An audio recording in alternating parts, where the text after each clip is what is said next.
There are moments in our lives when something imperceptible whispers that everything is about to change. Clarice Lispector once wrote that there are invisible signs that announce when our soul is about to blossom. And today you'll discover the 7 most overlooked signs that the best phase of your life is approaching. These aren't the obvious signs everyone expects. They're not promotions, new relationships, or external achievements. They're whispers of the soul, silent omens that most people interpret as problems when, in fact, they're preparations for something extraordinary. Welcome to a glimpse of the real, where we explore the profound connection between science, spirituality, and the ancient wisdom that lives within each of us. This is a space for those who seek not only to understand, but to feel the truths that transform from within. I am your guide on this journey of self-discovery, and today we will unravel the mysteries that precede life's great transformations. Modern neuroscience confirms something mystics have always known. Our brains begin reorganizing themselves weeks, sometimes months, before significant changes in our reality. Jung spoke of premonitory dreams and synchronicities as unconscious preparations for what is to come. Buddha taught that certain seemingly meaningless losses and anxieties are actually signs that our consciousness is expanding. And all these signs have something in common. They appear disguised as discomfort, confusion, or even suffering. Perhaps you're going through a strange time in your life. Maybe you feel inexplicably restless, as if something inside you is moving, but you can't quite pinpoint what. Or perhaps you've lost interest in things that used to bring you pleasure, and this worries you. You might be sleeping differently, dreaming about strange symbols, or noticing coincidences that seem impossible. If any of these experiences resonate with you, know that you're not alone, and most importantly, there's nothing wrong with you. What you're experiencing may be what mystics call sacred restlessness, that inner discomfort that arises when our soul is preparing for expansion. Clarice captured this sensation with almost painful precision when she wrote about the discomfort of becoming. It's as if our essence knows we're about to transform into someone completely new, but our conscious mind can't yet comprehend the process. Science teaches us that our nervous system is extremely sensitive to change. When we're about to undergo a major transformation, our brain literally begins to form new neural connections. This can generate feelings of anxiety, confusion, or even a strange feeling that something is different without being able to pinpoint exactly what. Ancient Buddhist masters were aware of this phenomenon and called it the discomfort that precedes awakening. And here's what I want to share with you today. There's a secret language your soul uses to communicate that an extraordinary transformation is approaching. There are 7 specific signs, 7 portals that open when we're about to enter the best phase of our lives. But here's the paradox. These signs are so subtle, so counterintuitive, that most people interpret them as problems to be solved, when in fact they should be celebrated as omens of something magnificent. The biggest mistake we make is trying to fix these signals instead of understanding them. Our society has taught us that every discomfort must be eliminated, that every uneasiness is a symptom of something wrong, that every change in our habitual patterns must be corrected immediately. But what if I told you that this approach may be preventing you from recognizing that you are on the threshold of an extraordinary transformation? Think of the caterpillar about to transform into a butterfly. In the days leading up to the metamorphosis, it becomes restless, stops eating normally, and seeks isolation. If a caterpillar could think like us, it would probably say, "Something is wrong with me. I need to get back to normal." But this abnormality is exactly what needs to happen for the transformation to occur. What seems like a crisis is actually preparation for the greatest change of its existence. Joe Dispenza, in his research on neuroplasticity, discovered something fascinating. People who undergo major personal transformations exhibit changes in brain activity weeks before the change manifests itself externally.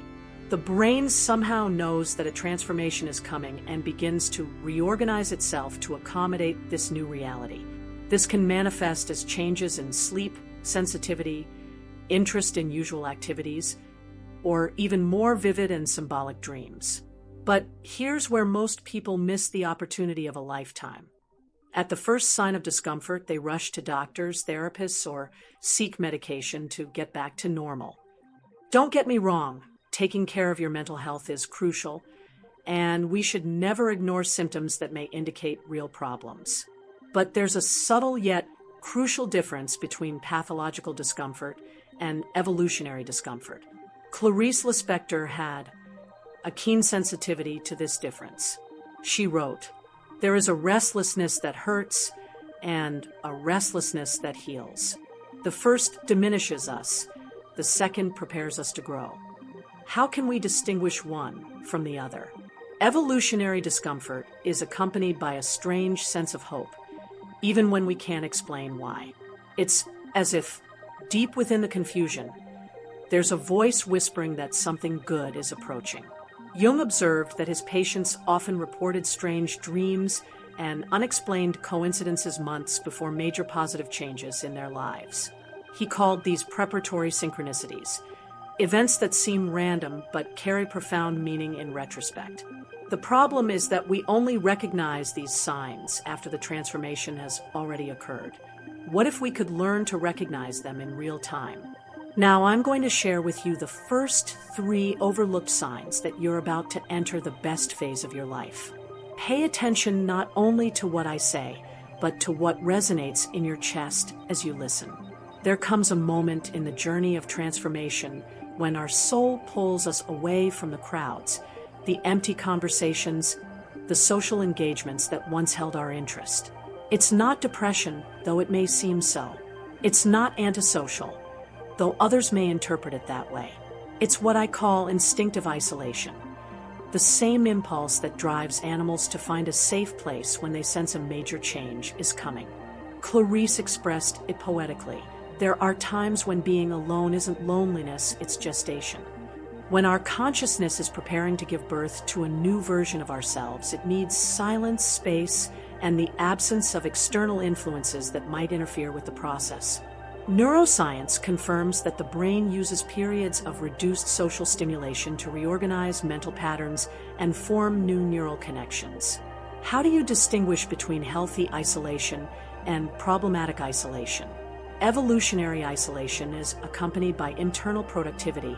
Even when you're not doing anything externally, you feel something is being processed, worked through, and transformed within you. You may feel socially fatigued, but not depressed. You may prefer your own company, but not out of anger or fear of others. The second sign is even more counterintuitive. You begin to lose interest in things that once brought you pleasure. Movies you loved watching now seem superficial. Conversations that once excited you now ring hollow. Activities that were once a source of joy now seem rote. This isn't a sign of depression, it's a sign of progress. Milarepa, the great Tibetan master, taught that becoming weary of worldly distractions is the first sign of spiritual awakening. When our consciousness expands, we naturally lose interest in lower frequency stimuli. It's as if our emotional palette is refining itself, preparing for deeper and more meaningful experiences. Joe Dispenza explains this phenomenon through neuroplasticity. When we're about to access heightened states of consciousness, our brain literally loses interest in neural activations it considers lesser. It's the same principle as when you're falling in love. Other activities lose their luster because your energy is being redirected to something more meaningful. The clue is in the details. If boredom is accompanied by a feeling that you're waiting for something without knowing what, it's evolutionary. If it's accompanied only by emptiness and hopelessness, it may be a sign that you need professional support. The third sign is a sudden increase in sensitivity to noises, to other people's energies, to environments. You may find yourself avoiding places you once frequented, feeling overwhelmed by stimuli you previously didn't even notice. Lights seem brighter, sounds more intense, other people's emotions more palpable. This isn't weakness, it's expansion. When our consciousness prepares to access more subtle frequencies, our sensitivity naturally increases. It's as if we're developing new spiritual sense organs. Mystics of all traditions report this phenomenon during periods of great inner growth. The difference between pathological and evolutionary sensitivity lies in the quality. Evolutionary sensitivity brings with it a strange feeling that you're capturing more information from the universe, even if it's temporarily uncomfortable. If you're subscribed to the channel, I always bring practical applications. If you've recognized any of these first 3 signs in your life, there's a simple practice that can help you navigate this period with more serenity, what I call loving observation. Instead of trying to change or fix them, simply observe these signs like an anthropologist would observe a fascinating culture.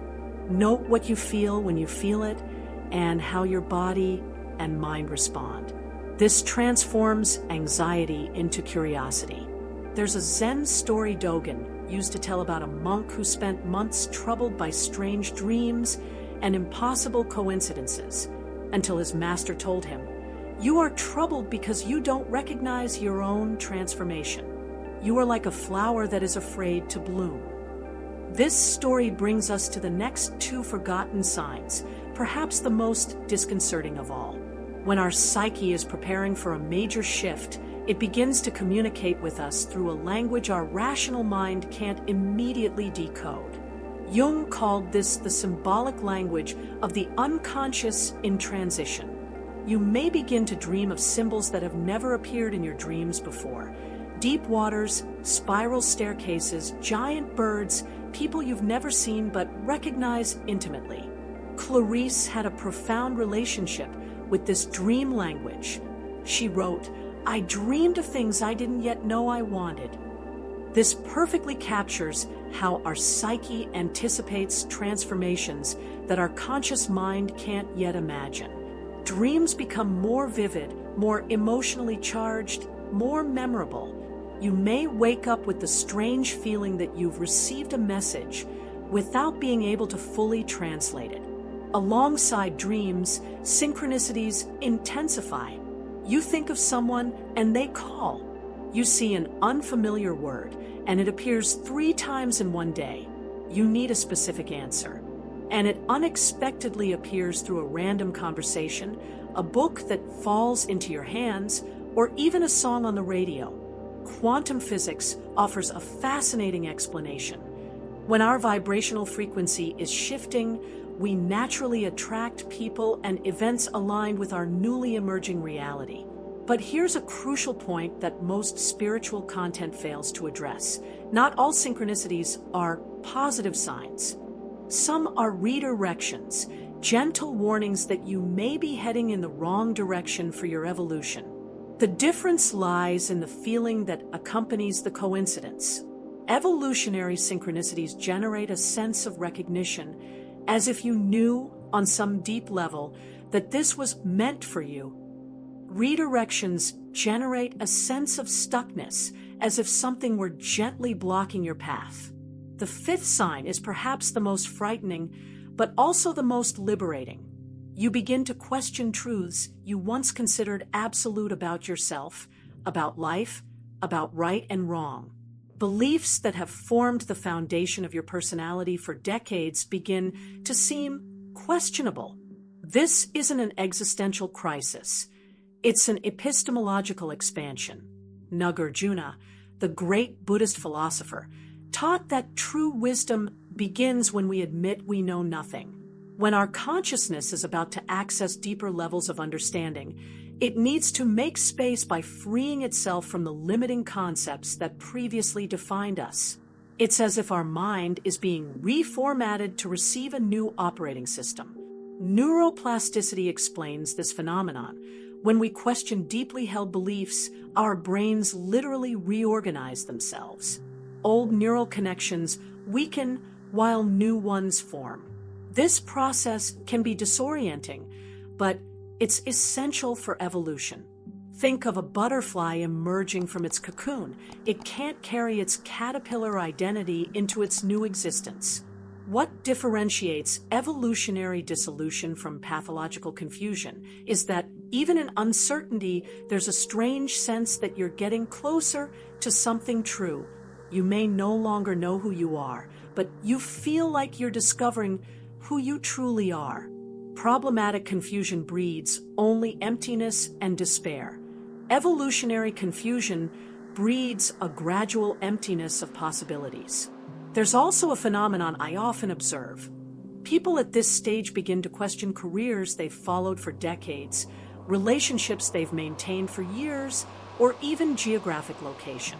Not because these things are bad, but because your newly emerging consciousness may have different needs. It's as if you're the same person, but with completely new requirements for what constitutes an aligned life. A practical example. I know a doctor who, after a successful 20-year career, began to question whether traditional medicine was truly her calling, not because she stopped caring about her patients, but because her expanded sensitivity began to capture dimensions of human suffering that she couldn't address with medication alone. This questioning led her to integrate holistic practices into her care, transforming not only her career, but also her ability to truly heal. What seemed like a professional crisis was, in fact, a vocational evolution. Now we come to the final two signs, the most subtle and perhaps the most powerful. If you recognized any of the previous 5 signs, these next 2 can help you understand not only that a transformation is coming, but also how to prepare to receive it with grace.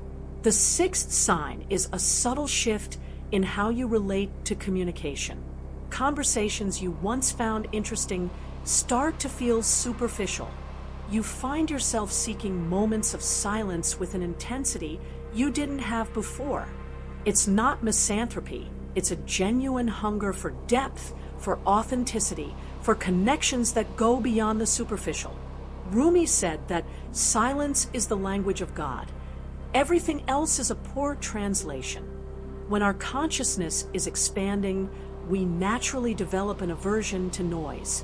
Not just sound, but energy.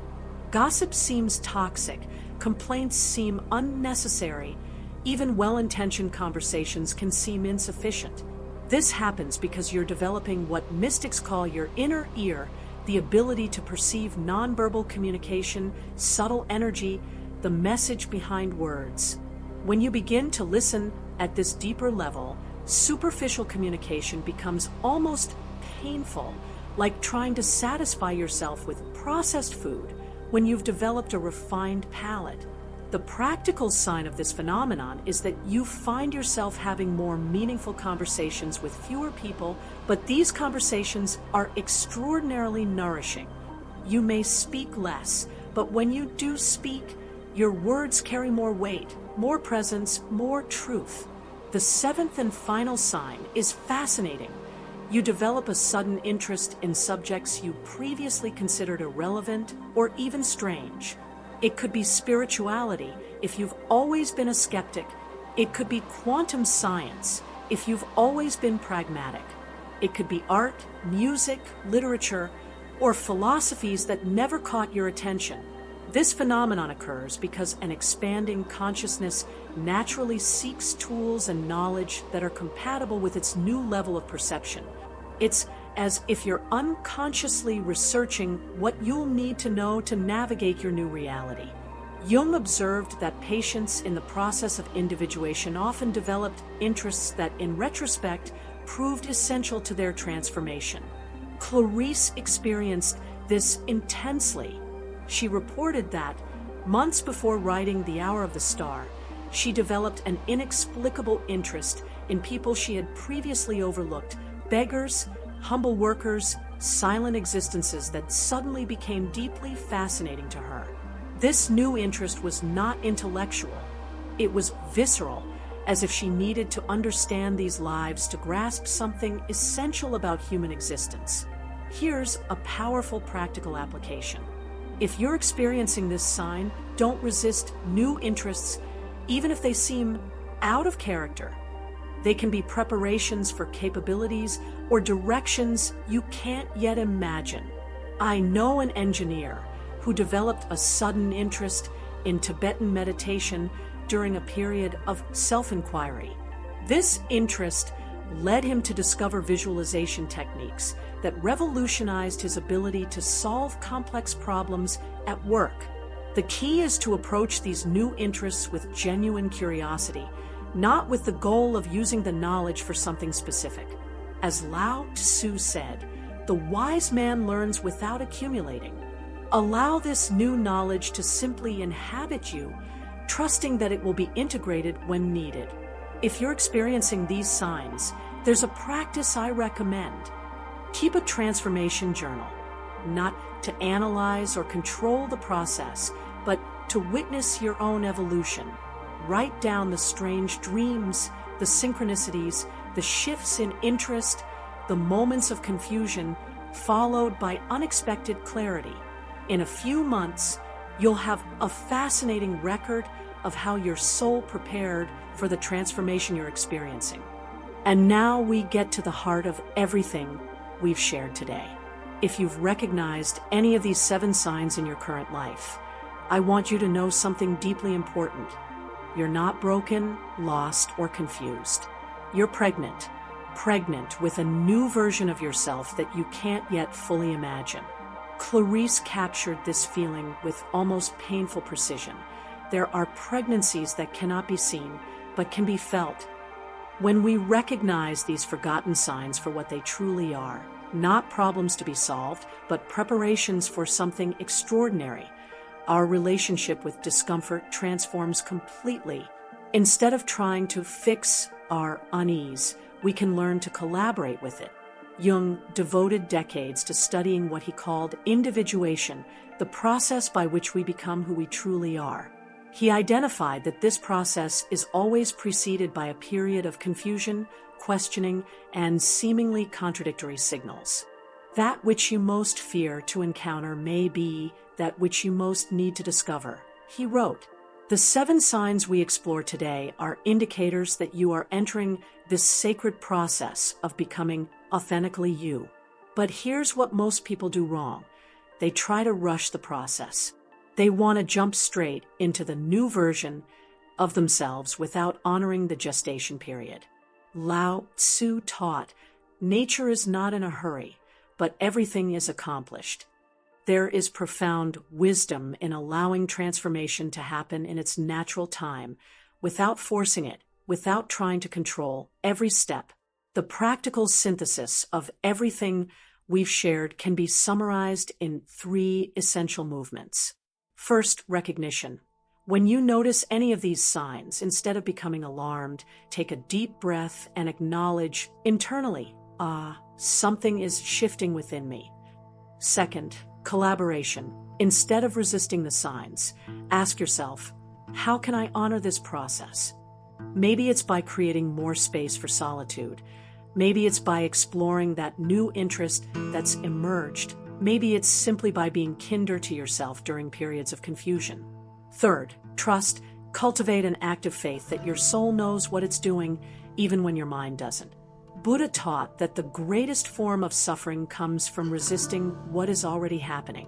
When we apply this wisdom to the process of personal transformation, we discover that the problems we want to solve quickly are actually portals we want to consciously cross. The difference is subtle but revolutionary. A problem demands a solution. A portal demands a passage. There's a truth most people will never grasp. The best phases of our lives rarely arrive preceded by fanfare or obvious signs. They arrive whispering through sacred restlessness, strange dreams, unexplained loss of interest, and heightened sensitivities. Most will interpret these whispers as trouble and quickly try to silence them. But now you have a different choice.